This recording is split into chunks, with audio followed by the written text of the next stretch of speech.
Thanks, everyone. I have a question for you before we get started. If you could just do a show of hands. How many people are board members? Okay. And how many are executive directors or CEOs? Okay. Got it. I imagine that you, like so many of us, have experienced board challenges. In fact, it's almost become a punchline. This is a cover from a real book that actually exists. So it tells you that it's not unusual that boards experience challenges. And I think we've probably all experienced it in a variety of ways, from the person who's sort of overly aggressive and manages to scare everybody else off by voicing their opinion very loudly and forcefully, to the nice person that's sort of unengaged or fails to show up, to the contrary person who has to argue and debate everything. Boards can really be challenging, and if you've never experienced any of those things, I'm really happy for you. Unfortunately, the opposite is more common, and it tends to result in one of two things: either the board really not able to function well and not able to fulfill the responsibilities, or in some cases the dysfunction is around the board organization or board executive CEO relationship, and there's too much meddling. I don't know if anybody's ever experienced that. So unfortunately, it's more common than we might like to think. A recent Stanford University survey of nonprofit board members showed that over a quarter, it was actually 27% of the nonprofit board members, said that they do not believe that their colleagues have a strong understanding of the mission and strategy of their organization. And in case that's not alarming enough, over half of them feel that their fellow board members lack a full understanding of their roles and responsibilities. So you're not alone if you have experienced frustrations either as a board member or as an executive director. It's rare that that situation runs really smoothly. So if you have a perfectly operating board, pat yourself on the back and feel really, really good. Most people experience challenges, and that's kind of normal because it's a challenging situation. Just the very nature of it. You have this board of individuals who care about animals, who come together, and you have professionals who are running the organization, and this board of wonderful people are, in theory, overseeing the organization, which is comprised, ideally, of professionals. So it is challenging, but when it works well, it works very, very well. And so we're going to talk about how hopefully we can get there, and this is what we're going to cover in the talk today: the role of the board, how to transform your board to be more effective if that's necessary, how to overcome common challenges, how to focus on creating a mission-centered organization, making that board-staff relationship work more smoothly, how to be a great board member if you are a board member. If not, these are things you might consider sharing with board members, and recruiting and orienting new board members. So I have another little hand poll for you. How many feel that you are in a younger or developing organization? Okay. How many of you feel that you're in a well-established organization? It's been around a while, functions pretty, okay. Because the challenges that you see, they tend to differ.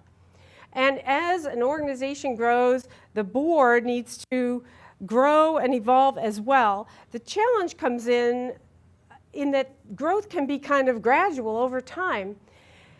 And it's easy to miss it and to recognize that what worked really well at the beginning may not be working so very well now that the organization has grown. And organizations' growth can be from small to medium, and from medium to large to very large. And often the people on the board are the same, and they can be doing things the same way they were doing things when the organization was at a different place in its growth.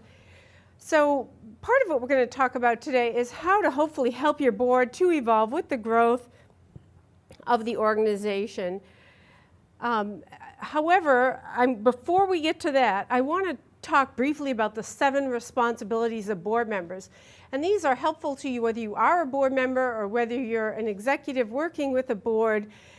because once, like any relationship, once we can get a clear shared understanding, things go more smoothly.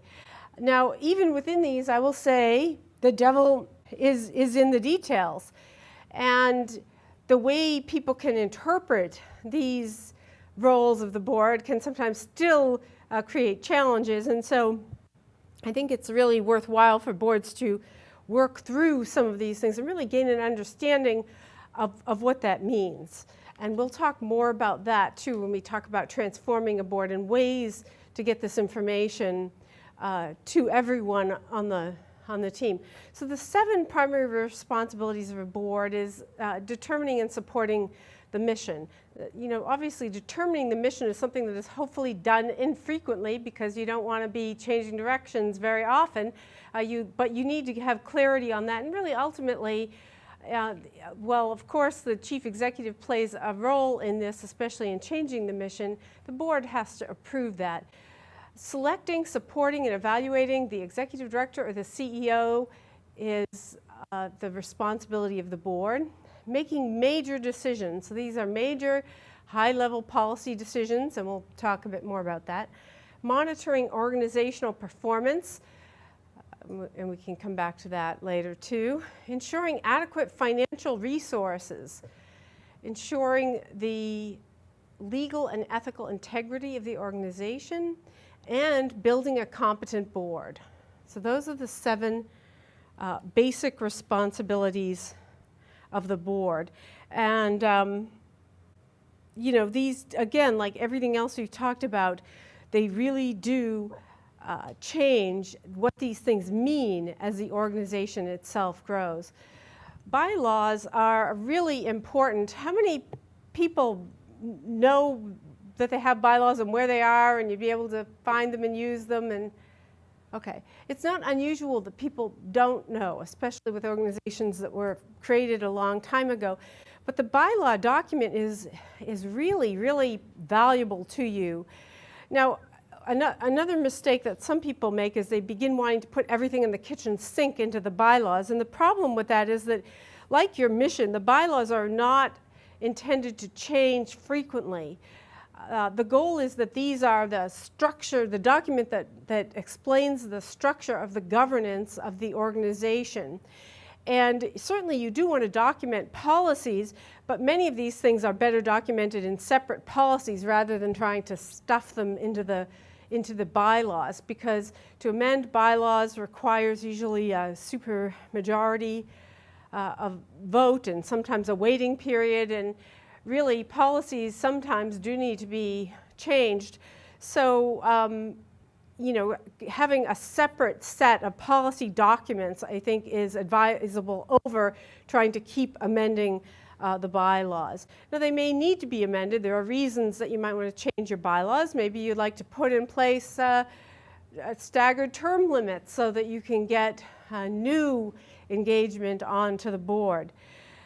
But to talk for another minute about policies and procedures, often this is an area where problems occur because people hear that boards are supposed to set policies, and then they'd like to set policies about where and when the dogs are fed, or exactly which animal is euthanized and which is not. And those things are management decisions that are rightfully delegated to the executive director. The board would be making high-level policies.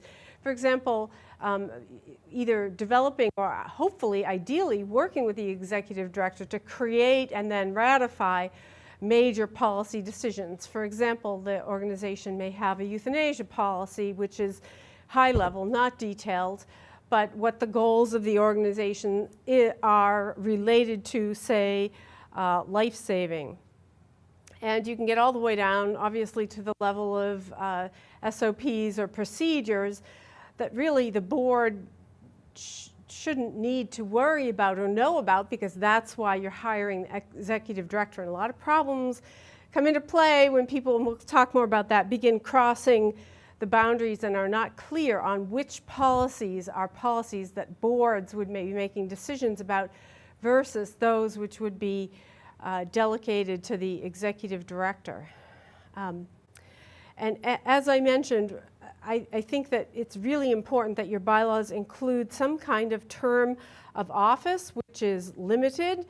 There are lots of good reasons for that. One is because you want to be an organization that's vital and of the community, and so engaging new people in the role of board members is healthy and good for the organization. But it also can be a really wonderful safety net because it can give you a non-confrontational way to end a relationship with a board member who is creating a whole lot of problems. So, rather than have to go through some kind of a process to remove someone, if their term of office has simply ended, it does give you a chance to change things. And they really should allow for removal of a board member who is not performing their duties or who has had some breach of ethics, which hopefully is rare, but does happen, and there needs to be something in the bylaws that allows you to move that person on down the road. Some of the policies that are lower level, which do need approval by the board but should not be in your bylaws, are things like document destruction policy, whistleblower policy, conflict of interest. These are things that you're required to have if you're a 501c3 organization by the federal government. But they shouldn't be mashed into your bylaws. They should be separate policies. Challenges. So since boards are all in different places, and since organizations are of different sizes and have different challenges, there really is no one-size-fits-all solution for how to transform your board into a highly functioning one. However, there are some things that we can talk about that will probably be helpful to you in terms of creating this kind of a transition. And I'd like to talk about those first, and then we'll go into some other things, for example, holding a really effective board meeting, which can make a big difference in the way things run for you and your board. But first I want to talk about this larger piece that relates to the kinds of growing pains that are pretty normal for organizations. Something that I think those of us who've been immersed in the field for a while forget is that people join boards because they love animals. They want to help, they care deeply, but really very few people know before they get on a board what that really means. The expectations that you may have in your head are not necessarily clear to board members, either to long-term ones or new ones. And so spending some time getting everyone on the same page is critically important. And in an ideal world, every board member, before they actually got on the board, would be informed of these things, and they would be buying into agreeing to perform these functions the way that you may be somewhere in your head envisioning. For example, fundraising being a really common one, that executive directors have an expectation, and not an unreasonable one, that the board is going to do, and that many board members feel surprised that they are responsible for that. So ideally, and what we can work toward, is onboarding new board members with really clear expectations. And I'll be able to give you some resources of some great board contracts that are really helpful in onboarding new people. But you still have the problem of who is on the board now and what their perceptions are. One of the biggest questions when you come to terms that your board is one that needs some kind of help or transition in order to be fully functioning is, how is that change going to take place and who should lead the change? And again, this is one of those areas where you can kind of rub up against some friction because you have the board that is legally and in every way empowered to lead the organization. And then you have a chief executive who's an animal welfare professional, hopefully, or soon to become one, and perhaps has the most keen awareness of the untapped potential of the board. So this kind of, the friction, you can see how it's set up. One group feels they're in charge and the other person is actually the subject matter expert. But there's a reason for that, because the board is supposed to be bringing in these community connections, and we will talk more about that. But when you have that confusion, we, the board, we're in charge, right? And yes, the board is in charge. So this is a delicate dance that you have going on here between the chief executive and the board itself. And even though the chief executive is probably the one who most understands the potential and most sees the problem, that individual may not be the person best suited to start to lead the change. I have seen it happen. I have seen executive directors take the bull by the horns and confront the board, but I think there is generally an easier way, and that is to create a situation where the change is coming from within the board itself, peer to peer, much smoother. And the way to do that is to gather information, such as what we're talking about here today, and I have some additional resources that I can give to you that you can use to share, and have lunch with the board president or some other opinion leader on the board, and share the information with them and explain the situation, and attempt to get that person to partner with you, the executive director, to lead this change. Now, if you already are a board member, you're in a great position to do this because you have the opportunity to do the peer-to-peer influence that is so really important. And I think that in the end, the relationship between the executive director or CEO and the board is preserved this way much better than when the CEO is trying to sort of force something on the board. And if you find that you are in a position of having to do that because you don't have a partner on the board or you're fearful you can't get one, then suggest to the board that you bring in somebody, because there's that no prophet in his own land, is never quite gets the credit that the prophet deserves, yet a prophet from some other land is, that shows up is hailed. So this is one of those cases where either getting another board president or ED from an organization that is functioning well, whose board you admire, to come and talk to your board, or if you can afford it, a consultant that could come and talk to your board about the roles of the board. It generally goes down a whole lot easier than the ED trying to tell folks who perceive, and rightly so, themselves as the boss. So with this method that I'm suggesting here, there are some steps I'm going to suggest along with it, because when you're trying to create change, there are some things you can do to ease the change. Now, in the ideal world, as I said, this has come about because the chief executive has talked to the board president or another opinion leader on the board who has the clout to make things happen. And that person on the board has put on to the board meeting agenda the topic of board governance and a discussion around it. And quite possibly they could send an article in advance via email if this is kind of a norm for your organization, or you could have someone come in and talk about the roles of the board, and perhaps with an understanding of where your particular challenge points are. That person or the article you select can really help to drive the point home. And then before you have a discussion about it, or maybe even before the topic is broached, an element that I find people forget is honoring the past. Because imagine board members, they're just coming into the board meeting, it's just another board meeting, and now they're about to be hit over the head with their responsibilities that someone is at least slightly suggesting they haven't been fully living up to. So people are on the defensive. So it's much, much better if you can introduce the discussion by honoring the past and recognizing and showing appreciation for what board members have done, even if not all of it is exactly what you want or everything that you need, to recognize and appreciate what they have given, to thank them, and to even highlight the accomplishments of the organization and share that, because the board is part of everything good that has happened. People are much more receptive once you've recognized what they've actually done and done right and done well.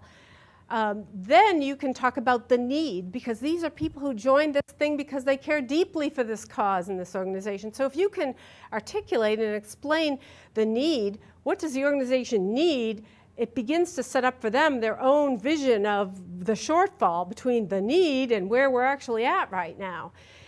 And giving some really specific examples. And fundraising is a common one, and it's also one that's fairly easy to show the gap. This is what we need, and this is where we are right now. And explaining, once you've explained the responsibilities, it helps people to see that there is a role there that they can play.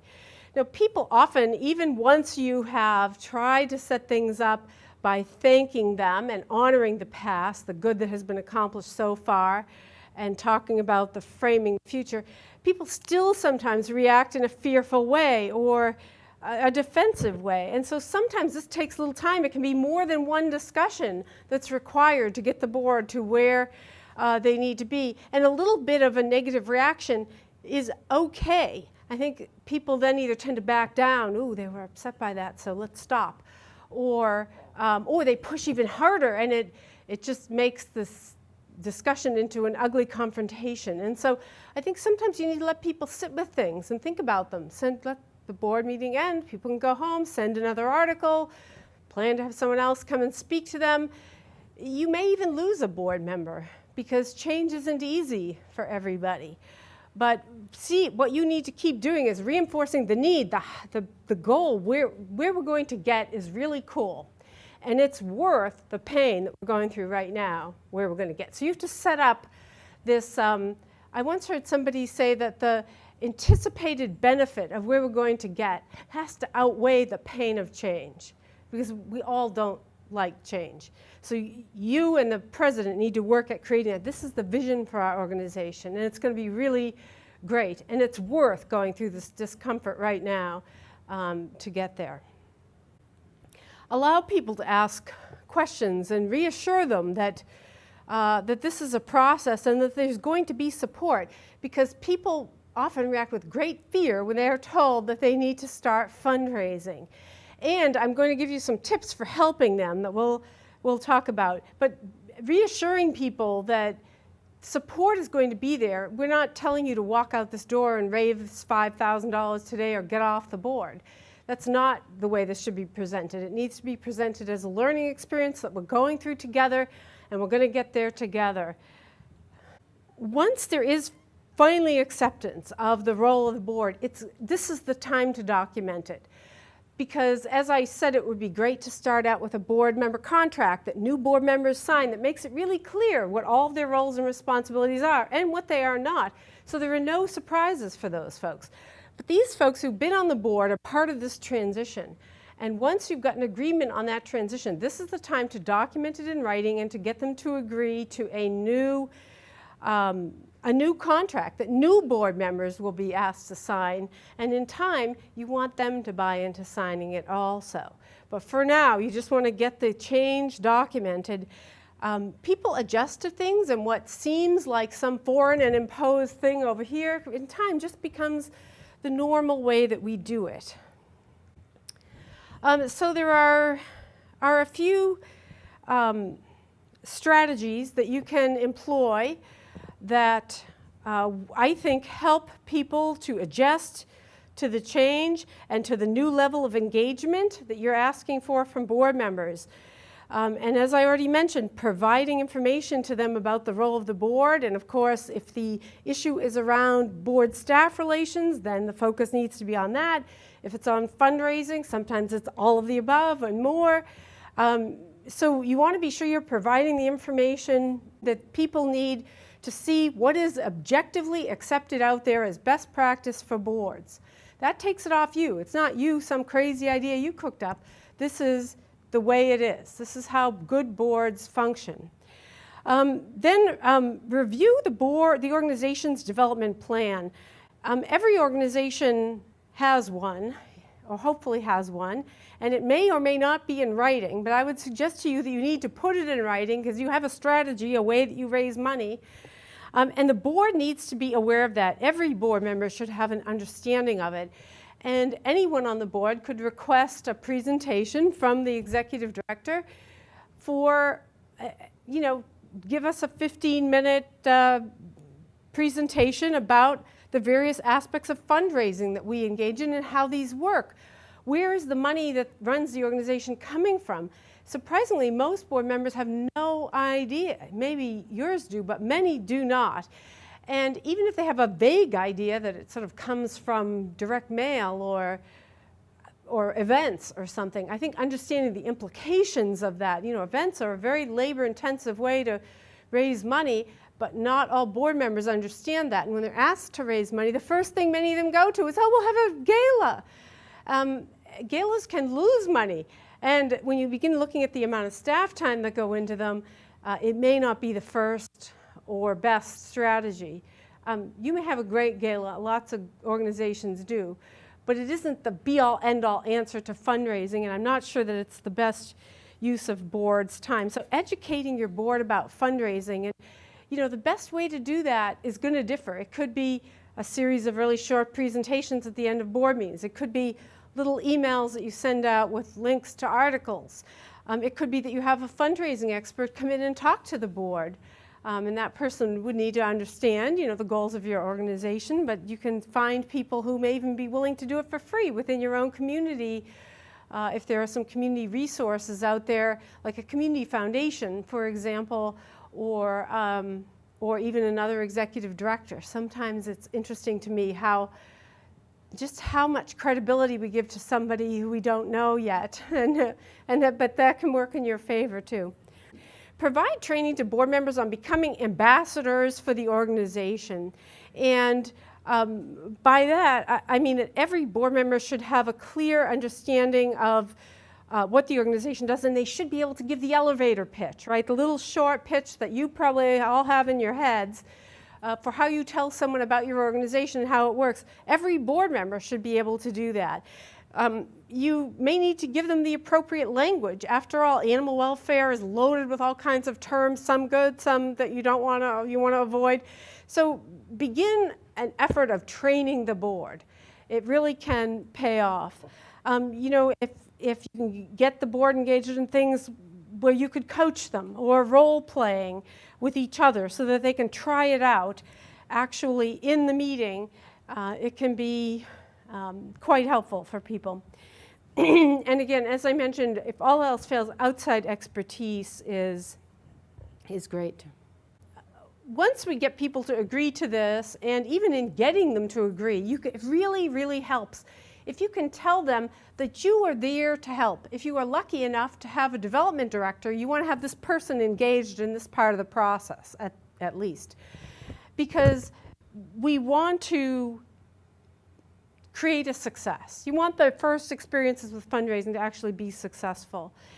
And one way to do that is to create supportive partnerships. You could partner an inexperienced board member with a more experienced one that could show them the ropes. Or lots of people benefit from seeing how something is done by watching someone else do it.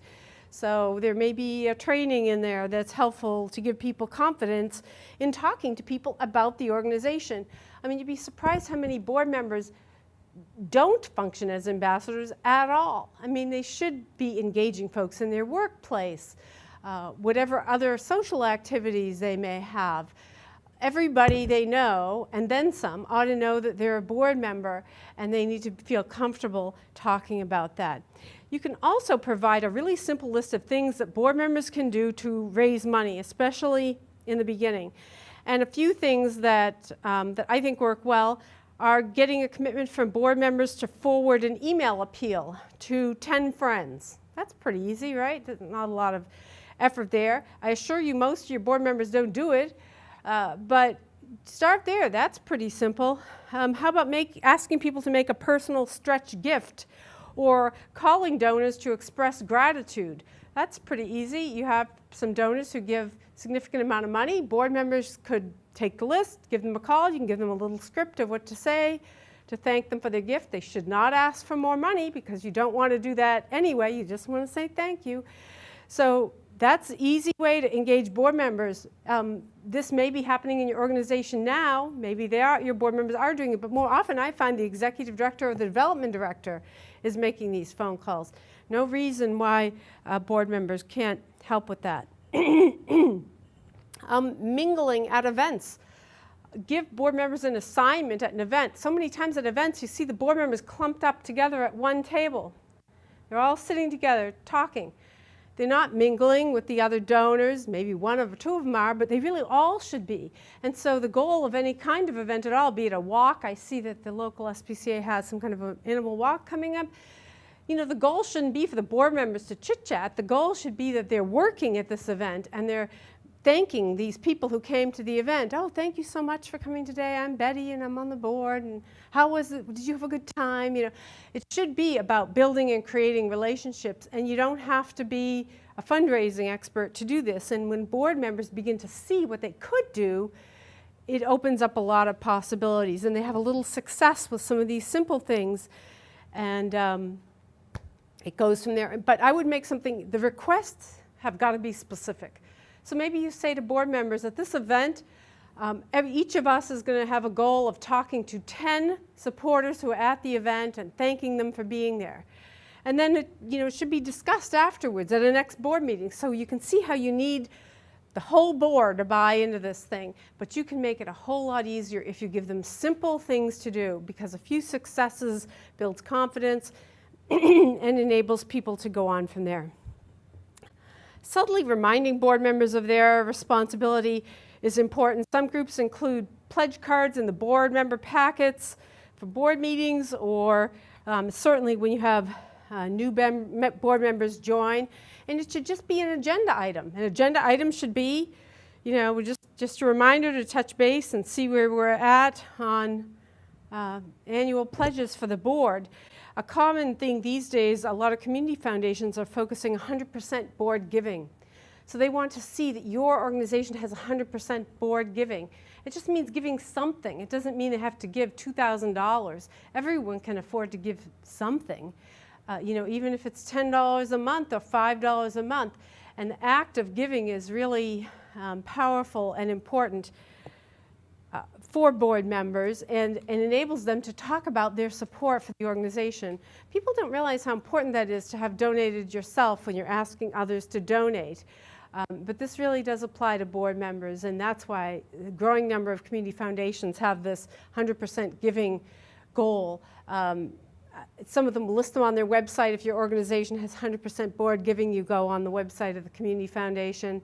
It's a great campaign. Because again, it gives the executive director or CEO kind of cover, because the community foundation is saying we ought to have 100% giving. You can always suggest that to them in your community if they're not doing it already. And one of the things that I think we often miss, because especially initial efforts may not be all that you hope for, is the power of positive reinforcement. How do we train our dogs? Do we ignore it when they do the right thing?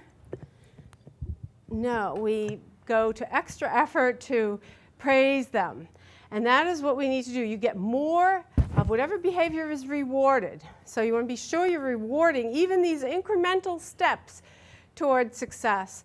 And unfortunately, a lot of that is going to fall on the board and on the executive director and on the development director, to be sure that board members are thanked for every gesture and step. If you're trying to train your dog to do a complex trick, you reward him every time he gets a little bit closer, right? You don't go, oh, that's all he did.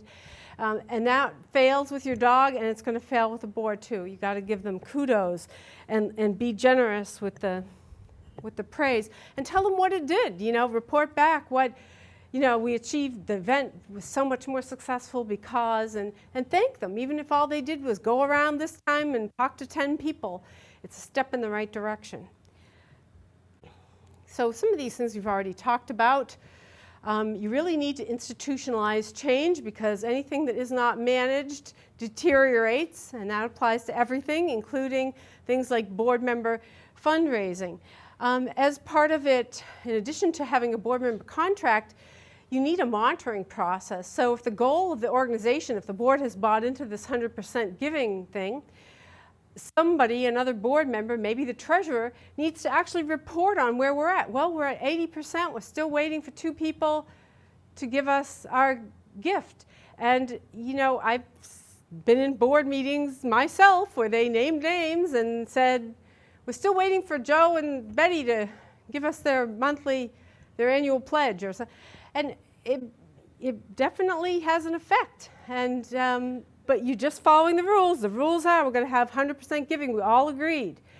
So anytime you can institutionalize change and then just monitor it, it's much better to maintain. One thing I didn't mention about the tracking and reporting too is that I think it's important when you're refining this with your board is to understand that raising money isn't a substitute for personal giving. I mentioned that a little bit, but I think you need to make it clear to people that this is about both. And even if the personal gift is modest, it's something, and that's your investment in this organization. So I didn't want to forget that. So what if it doesn't happen? What if you tried this whole process and the board is utterly resistant and it just is not changing? There are, before the executive director looks for a new job, there are a couple of things you can do. And one is to instead focus on getting term limits into the bylaws. Work on that. Now, that is something that people are very resistant to because they've always historically perhaps been able to stay on the board as long as they're alive. But one way to do this, which is the most painless way that I've ever discovered, is to expand the size of the board. So the board isn't doing what you need done, right, to support the organization. So the pitch is that we need to bring on some additional board members with connections in the community or with whatever it is that you need, and you get them to increase the number of board members. That usually you can achieve that, even if you cannot achieve the term limit piece. So just maybe if you know it's not going to fly, focus on that, because eventually you tip the balance of the scale. You just have to be careful about who you bring on. You want to bring on new, savvy people who get how a board is supposed to work and are not just going to slip and slide into the way that things have been done, which is deficient. But if you can bring on someone who has been a board member on another organization, say, that is well functioning, and eventually you can tip that balance by increasing the number of people on the board, and one fine day you have enough people on the board who get it that you can actually get a vote for term limits, and you begin to develop peer pressure for things like fundraising. If you get 3 really, driven, sharp board members on that board, they begin to push the norm of the board in this new direction. They can help you, they can aid you in your battle to get the board to function. And then over time, if the board is actually too large, well, you can decide to lower the number back down. But this could take years. But in any case, it's starting to, increasing the size can be pretty quick, right? But keep in mind, who do we bring on? You want to make smart choices, not folks who are just going to go with the flow. Okay, so we're going to switch gears now and talk about effective meetings, because even if you have none of these other problems and your board is raising money like gangbusters and they never meddle in anything, there is still the issue of effective board meetings. And how many of you guys have a set way that decisions are made in board meetings? Do they use Robert's rules or Martha's rules? How many? Okay. So presumably some of you guys don't have a real clear way that that decisions get made in a board meeting. And I think adopting one is really important, and it really helps the board meetings. And one of them is Robert's Rules is a book you can buy, and it's pretty intense and hard to learn. But Martha's rules are pretty easy. Have you ever been in a meeting where they polled it and they say, okay, thumbs up, so that means I like this proposal. If I were king, I would do this. Thumbs across means it may not be my top pick, but I can live with this. Okay, I'm okay. And thumbs down means that I'm uncomfortable with the proposal, but I will talk about it. I agreed to talk about it. So then you have to have more discussion about it. And either the person whose thumbs down gets to here, or the thing needs to get tabled to another day. But the thing is that it can work, and it is much better than some kind of amorphous decision-making process where nobody really knows what anybody in the room is thinking. And you can Google it and find a lot more on Martha's Rules, but it's very simple. It's not as complicated as Robert's Rules, and so much easier for boards. Okay, simple ways to improve a board meeting. Make sure the room is comfortable, not too hot or too cold or too crowded. If you can offer beverages or something light to eat, that helps. Name tags. I realize you don't want to have to come in and slap on a name tag, but you can make those little tents that sit in front of everybody at every board meeting. And unless you have a tiny board of people who've always been there, if you're doing what we hope happens on boards and you occasionally have new people, it's helpful because if you didn't grasp someone's name the first time you met them, it gets really awkward at the fourth board meeting to ask who they are. Start on time and end on time. If the meeting needs to run later, there should be an agreement that we're going to stay and run later. So it shouldn't be these endless board meetings that never wrap up. This requires a strong chair, who controls the meeting and says, if we continue this discussion, we're going to have to stay 15 minutes later to hear whatever the other important piece of the agenda is. Can everyone stay that long, or do we want to end this discussion and move on?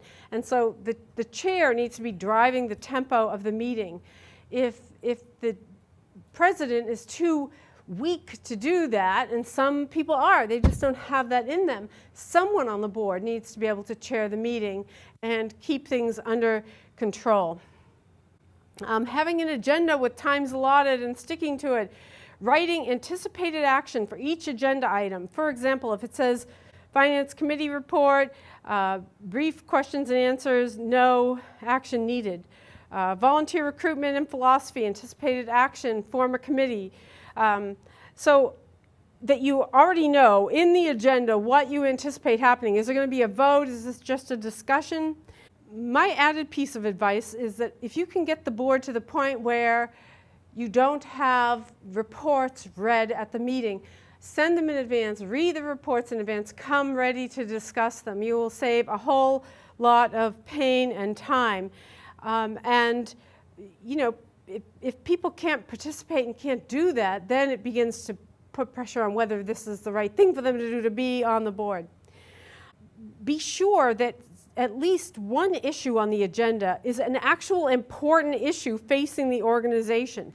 For example, if you have a funding shortfall and you just follow this routine agenda that says, approve the minutes, discuss the blah blah committee, then, and you never get to the heart of the meat of the problem of what the organization is facing, that happens in a lot of board meetings. So make sure that some important and crucial thing is on the agenda and is going to actually be discussed. So I think this next point sort of is about what I was saying.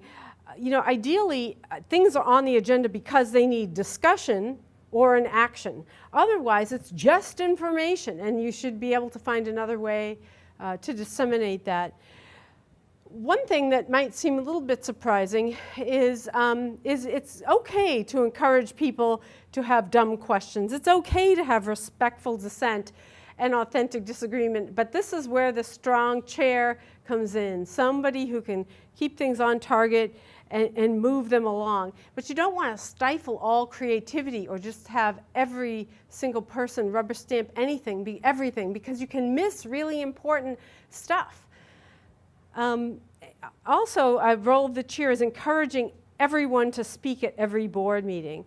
And, the chair should do this, but other people could help too. You can invite Cecilia, who hasn't said anything in the meeting, if she has any thoughts on this topic.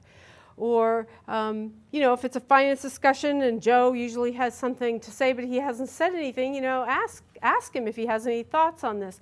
It's how you keep the people engaged in the work meaningful for them.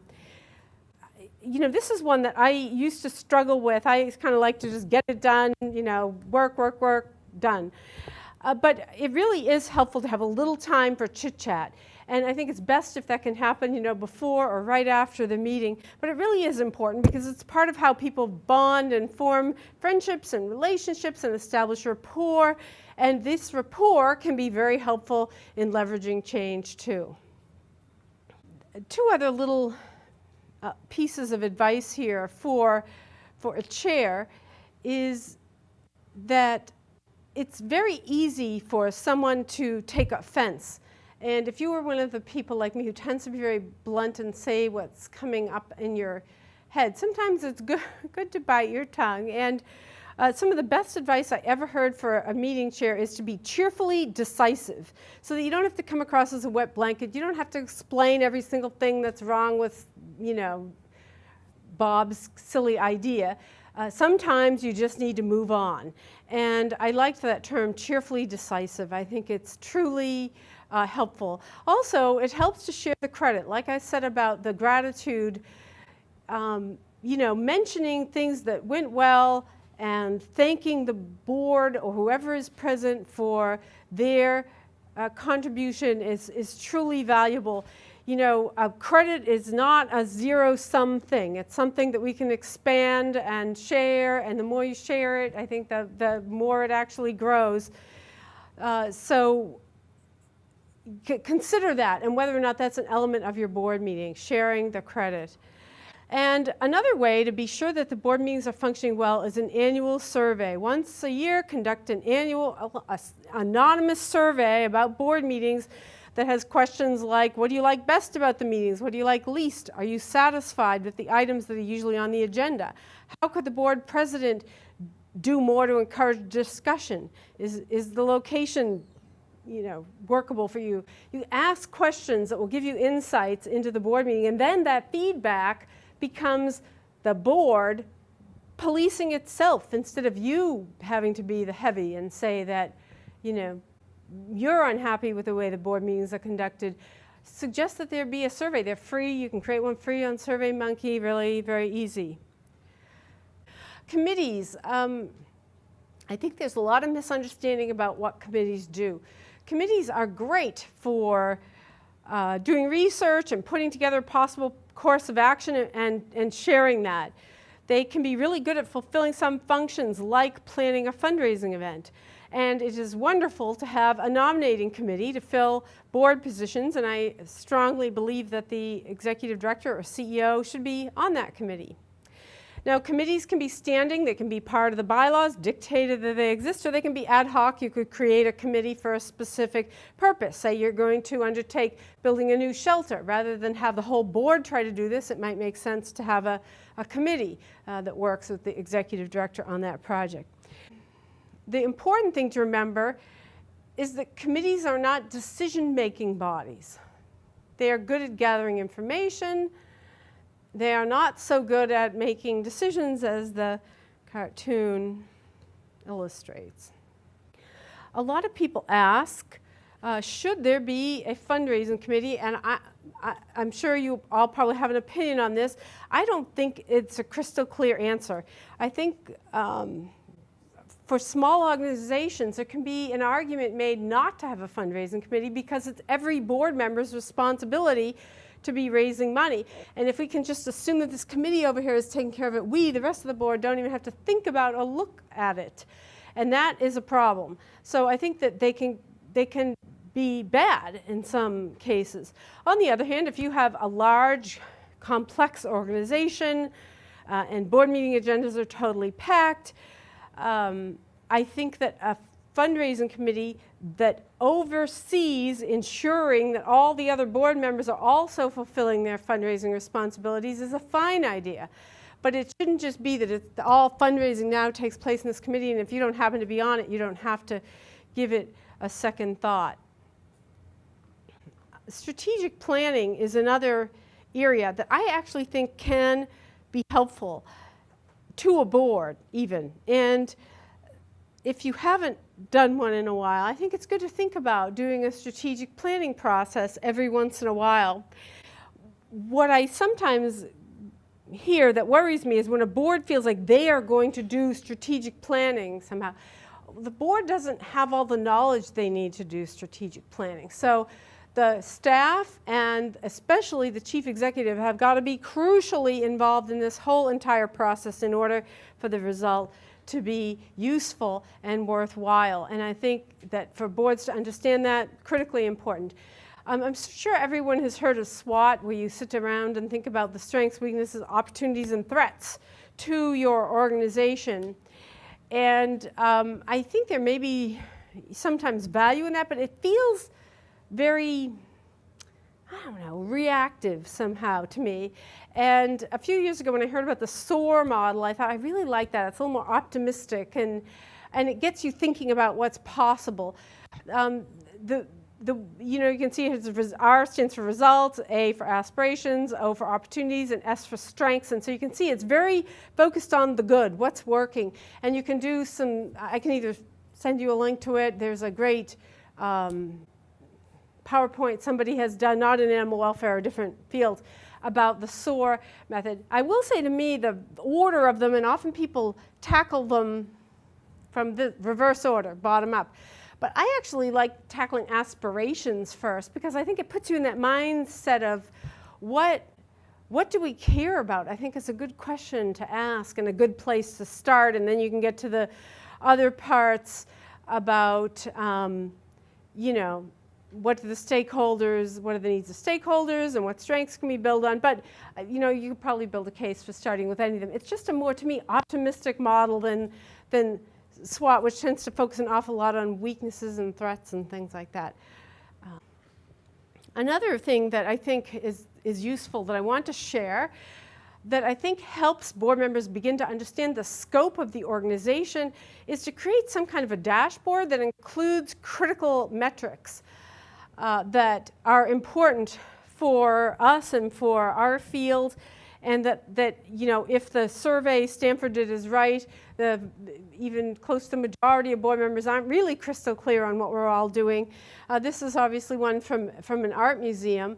But thinking about the kinds of metrics that we might want to look at, there is, and I think rightfully so, a lot of attention on things like live release, but there's other important animal data that we need to look at that can also, I think, demonstrate a successful shelter. And there's still other things to look at in terms of your organization being a vital part of the community. How many people are visiting the facility? What is your social media engagement? How many active donors are there? How many volunteers and foster caregivers? And looking at fundraising by category, where the money is coming in from. And you can probably think of other things that you feel are critical to your organization's goals. Be they I don't know, could be virtually anything, I suppose. And this, I think, has to come from the chief executive, because I don't think that many board members would know all of the metrics. But you could certainly talk about it in a board meeting and say, what would you like to see on a regular basis? And the cool thing is that once you begin tracking all of these things in a format that you can find easily, you can really see trends on how the organization has grown and its cause for celebration, and a great thing when you're being evaluated, and everything else. Speaking of which, this really is one of the huge roles of the board that often gets overlooked. I can tell you that, having helped many groups with recruitments, that it is very, very hard to find an excellent CEO or an executive director. So if you are fortunate enough to have one, be sure that you're letting this person know. And that doesn't mean the evaluation couldn't say, and here's some opportunities we have, but instead of being hypercritical, maybe look for ways to help them improve, help them grow. But make sure that happens. That so often chief executives are just in this job day in, day out. Nobody says, we think you're doing a good job, an okay job, or maybe there's even no wage increases, sadly, from talking to some executives. And this is part of the board's responsibility that I think is really important. And so investing, if you have a good executive director, invest time in making that person as successful as they can be. This other area we talked about early is a point of constant challenge, and there's a particular group out there called Compass Point Nonprofit that I think has done a pretty good job of beginning to sort of tease out the differences between what the board does and what the staff does. And I find it's often more grassroots groups that struggle with this, although not exclusively. And they have this chart, which I think helps tease it all out. And I will definitely get you a link to that because it's well worth looking at. And I just want to quickly get in here about developing the board because this is one of the responsibilities of the board. And so strongly urge people to have a nominating committee, but have everybody engaged too in thinking about what's needed, what skills are we missing, and also consider diversity. Does your board look like your community in any way? Is there a gap between people on your board and what the community you serve look like? And could we possibly address that? But before you sign on the dotted line, make sure that you get to know these folks. Don't just invite someone on the board willy-nilly. Meet with them, talk with them. In fact, you want to do an interview with them. Talk to others who've worked with them. You want to be sure this person's going to be a very good fit for your organization. And again, as we talked about, we want to get that onboarding process in place so that new board members are receiving training in terms of what you expect and all about the organization. So there's a lot more that we're not going to get to. I'm so sorry. It's about how to be a great board member, and I'm so sorry I didn't talk fast enough today. But I have my cards up here, and I'll be happy to email you the information that I mentioned and to answer your questions via email or after the talk if you have time to hang around. So thank you very much.